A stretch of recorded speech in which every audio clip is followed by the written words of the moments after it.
Hello, അപ്പം ഞങ്ങൾ ഇന്നൊരു കുട്ടി ഷോപ്പിങ്ങിന് കാവനൂർ വരെ പോവാണ്. നാളെ അംഗനവാടി പ്രവേശനോത്സവമാണ്. അപ്പോൾ ഋതുട്ടിന് വേണ്ടിയിട്ട് ബാഗും കുടയും ഒക്കെ വാങ്ങാൻ വേണ്ടിയിട്ടാണ് പോണത്. അപ്പോൾ ഞങ്ങൾ ആദ്യം തന്നെ ബാർബർ ഷോപ്പിലൊന്ന് കയറിയിട്ട് അവൻ്റെ മുടി ഒന്ന് ഷേപ്പാക്കി. പിന്നെ ഞങ്ങൾ നേരെ പോയത് ഹായ് ലേഡി എന്ന് പറഞ്ഞ ഒരു ഷോപ്പിലേക്കാണ്. അവിടെ അത്യാവശ്യം പുതിയ ബാഗുകളും കുടകളും ഒക്കെ എത്തിയിട്ടുണ്ടായിരുന്നു. അപ്പോൾ അവൻ അതൊന്നും മൈൻഡ് വെച്ചില്ല. അവൻ നേരെ ചെന്നത് ഒരു പുള്ളിപ്പുലിയുടെ മാസ്ക് എടുക്കാൻ വേണ്ടിയിട്ടാണ്.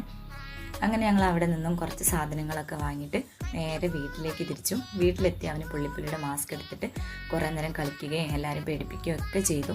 അതിനുശേഷമാണ് അവന് വാങ്ങിയ സാധനമൊക്കെ നോക്കുന്നത്. അപ്പോൾ അതിൽ അവന് ഏറ്റവും ഇഷ്ടപ്പെട്ടത് സ്പൈഡർമാൻ്റെ ഒരു കൂടെയായിരുന്നു. പിന്നെ അവന് സ്ലേറ്റ് എടുത്തിട്ട് ഓരോന്നായിട്ട് വരയ്ക്കാൻ തുടങ്ങി. അപ്പോൾ ഇത് ടീച്ചറുടെ വീടാണെന്നൊക്കെ ഇടയ്ക്ക് പറയുന്നുണ്ടായിരുന്നു.